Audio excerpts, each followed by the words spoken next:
In Zeiten der Corona-Pandemie gibt es viele Menschen, die das Gefühl haben, man kann eigentlich gegenüber der Natur zurzeit nichts anderes machen, als sich nur abzuschotten.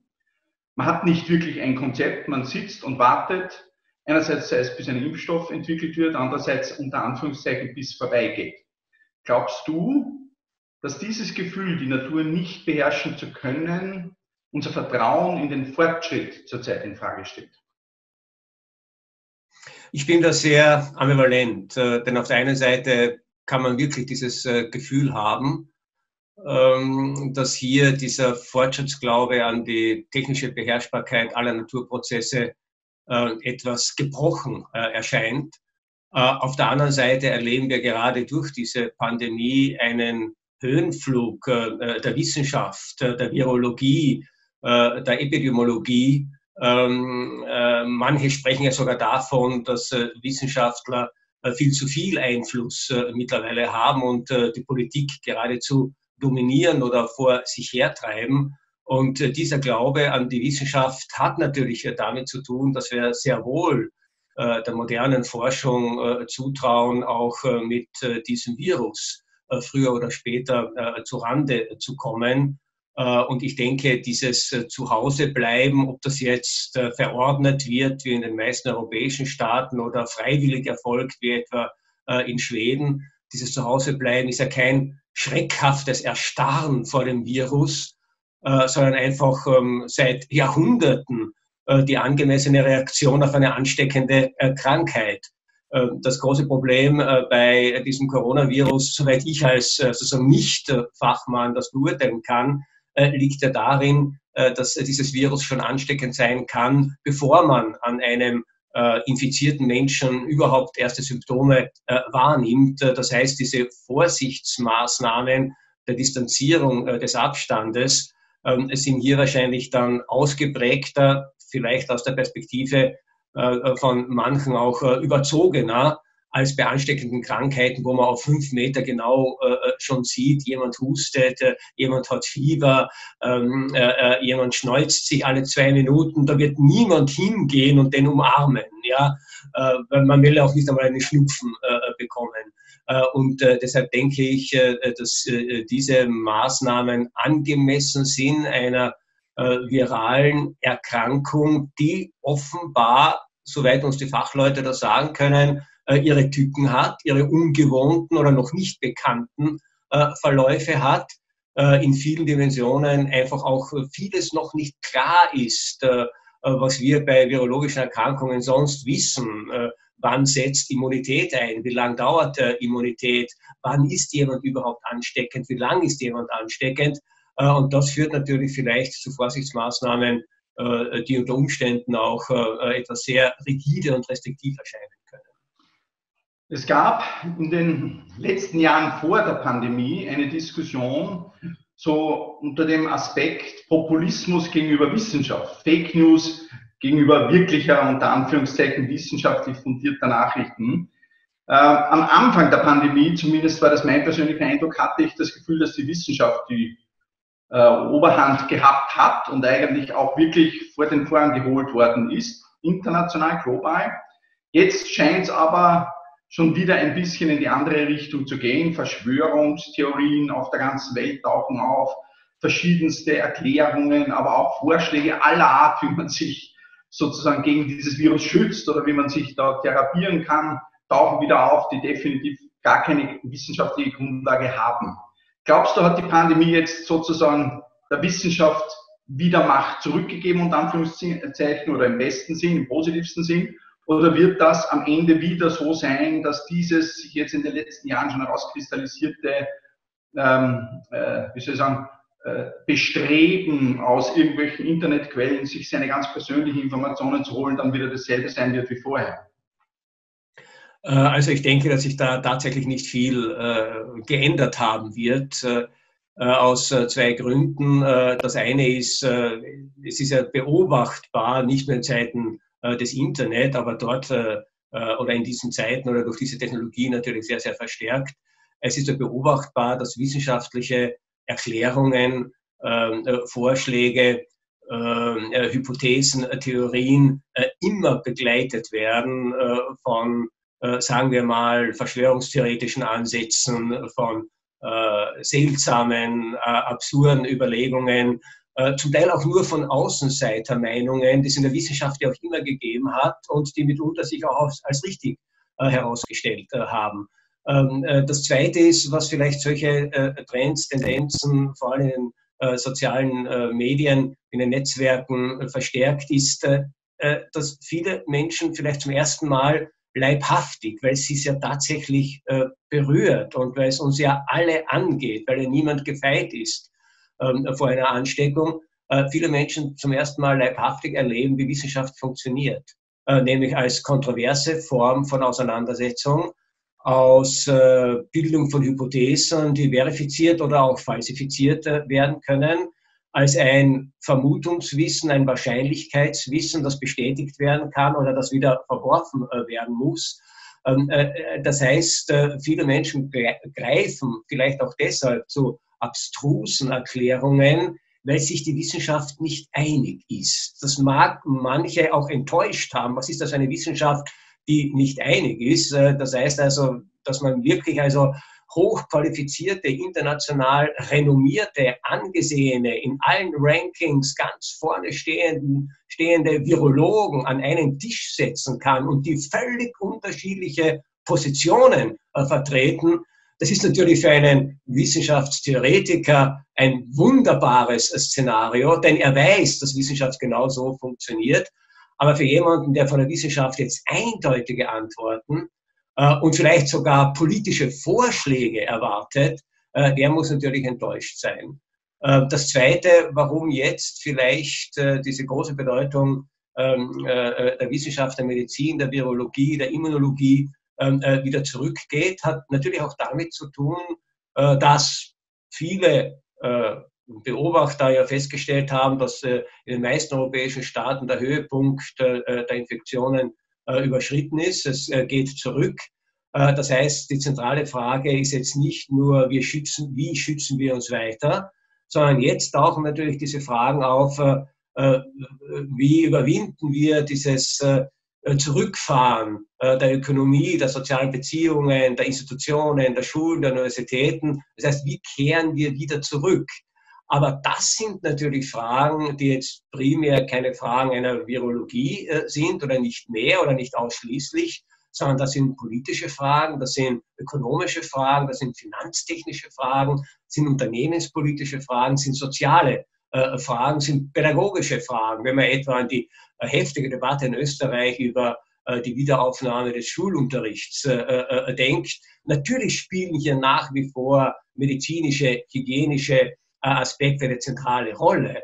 Aber es kommen natürlich jetzt eine ganze Reihe von anderen Dimensionen dazu, die auf anderen Ebenen, auch anderen politischen Ebenen und anderen wissenschaftlichen Ebenen abgehandelt werden müssen. Also etwa die große Rolle, die jetzt die Psychologie plötzlich bekommt, bei Fragen wie hat es sich ausgewirkt, wenn Menschen 7, 8 Wochen lang auf ihren engsten Familienkreis eingeschränkt war. Wie wirkt es sich aus, wenn man Homeschooling, Homeoffice, Freizeit, Betreuungsverpflichtungen auf engstem Raum erledigen muss? Wie schaffen es Menschen, die sozusagen sich als Konsumwesen verstehen, 8 Wochen ohne Einkäufe auszukommen? Und das sind natürlich jetzt ganz anders geartete Fragen, die aber mitentscheidend sein werden, wie sich jetzt diese Gesellschaft allmählich im besten Fall von dieser Virusbedrohung erholen kann. Ein Thema, das mich auch sehr beschäftigt, und ich habe oft an dich denken müssen, weil ich mich erinnere, dass du dich einmal auch wissenschaftlich damit auseinandergesetzt hast, ist die Frage der Grenzen. Das Virus selber kennt ja keine Grenzen, schon gar nicht in Zeiten der Globalisierung, und die Begründung sozusagen für diese Pandemie war ja auch, dass Reisen heute ganz anders funktioniert, als es das noch vor 100 Jahren gemacht hat. Jetzt aber die Antwort darauf ist doch eine sehr nationalstaatliche gewesen, auch sehr verständlich. Und man hat die Grenzen dicht gemacht. Man hat nicht nur die Grenzen der Länder zum Teil dicht gemacht, sondern sogar seine ganz persönlichen Grenzen, nämlich im Sinne einer Quarantäne oder zumindest einmal des Zuhausebleibens. ist diese ganz neue Betrachtung sozusagen von Grenzen, dass man sagt, jetzt nach all dem, was wir gehabt haben, europäische Ebene und all dem, jetzt machen wir mal wieder zu und das macht Sinn. Macht das etwas mit den Menschen für die Zukunft, wenn es um die Frage geht, wie regeln wir zum Beispiel gemeinsame Probleme innerhalb der Europäischen Union oder innerhalb eines Kontinents oder gar auf dem Planeten Erde? Ich glaube, so dass die Menschen wieder sozusagen mehr Sinn unter Anführungszeichen in Grenzen sehen. Ich kann mir vorstellen, dass man vielleicht etwas weniger optimistisch ist, was eine grenzenlose Welt betrifft. Ich halte übrigens diese Redewendung von, das Virus kennt keine Grenzen, für vollkommen falsch. Das Virus spaziert nicht allein über die Grenzen. Es ist nicht grenzenlos, wie zum Beispiel Radioaktivität. Ja? Die erste Erfahrung, die Menschen mit wirklicher Grenzenlosigkeit oder grenzüberschreitender Katastrophen einem grenzüberschreitenden Katastrophenszenario machten, war ja der Reaktorunfall von Tschernobyl. Ja? Und diese radioaktive Wolke hat sich natürlich um nationale Grenzen überhaupt nicht gekümmert. Es wäre völlig sinnlos gewesen, hier Grenzen zu schließen, denn diese über uns hinweggezogen und der radioaktive Fallout hat uns getroffen, egal ob es Grenzbalken gab oder nicht gab, die es damals natürlich, da gab es noch den Eisernen Vorhang, der tatsächlich gegeben hat, der war vollkommen bedeutungslos, was diese Gesundheitsbedrohung betroffen hat. Das ist bei dem Virus ja nicht der Fall. Das Virus wird von Mensch zu Mensch weitergegeben. Das heißt, selbstverständlich, man soll es auch nicht schönreden, hat die intensive Reisetätigkeit, hat die Globalisierung, haben die Menschen, die nach Ischgl gekommen sind, dort Ski gefahren sind, sich angesteckt haben, dann zurück nach Island, nach Deutschland, nach Spanien gefahren sind, das Virus weitergetragen.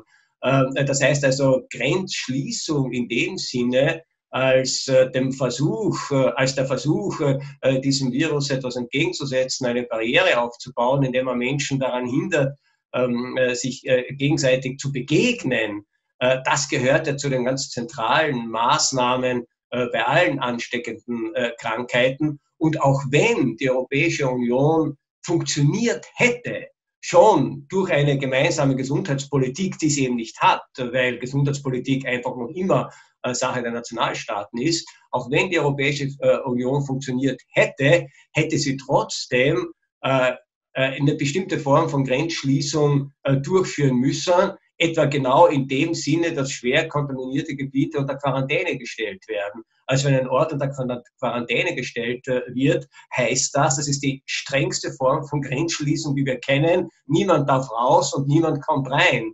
Und diese Quarantänen, die in verschiedensten Gebieten Europas verhängt worden sind, man denke an Norditalien, man denke ans Bad Nauental, man denke an Heiligenblut, man denke an Bereiche in Frankreich, diese Quarantänen haben sich auch nicht an nationalstaatliche Grenzen gehalten, aber sie wurden von Nationalstaaten verhängt, weil die einzigen waren, die die logistischen Möglichkeiten auch haben und hatten, das zu tun. Aus dem Grunde glaube ich übrigens, dass die Menschen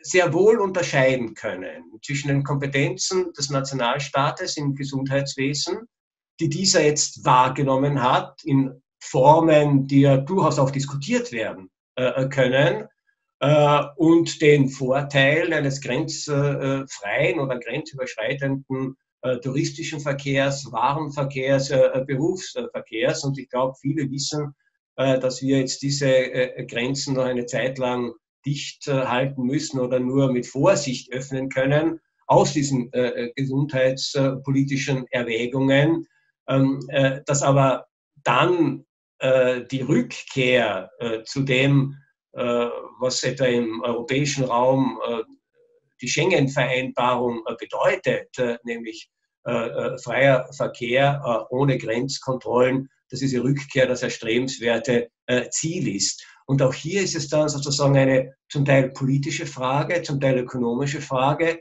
und zum Teil epidemiologische Frage, wie schnell kann oder darf das gehen? Und hier sind einfach unterschiedliche Interessensgegensätze auch spürbar. Die Tourismusindustrie drängt auf rasche Grenzöffnung. Jean-Claude Juncker hat gestern eine rasche Grenzöffnung verlangt. Virologen warnen, weil eben rasche Grenzöffnungen zu vermehrten Wiederansteckungen führen könnten. und man aus guten Gründen große Besorgnis hat, dass eine zweite Welle vielleicht nicht so einfach zu managen sein wird als jetzt diese erste Welle und ob es nicht sinnvoller ist, hier noch 1, 2, 3 Wochen oder Monate vorsichtig zu sein, bevor man sozusagen diese großen Menschenströme, die dann kreuz und quer durch Europa und die Welt sich bewegen, wieder freigibt. Das ist eine Frage, um deren Entscheidung ich die Politik wahrlich nicht beneide.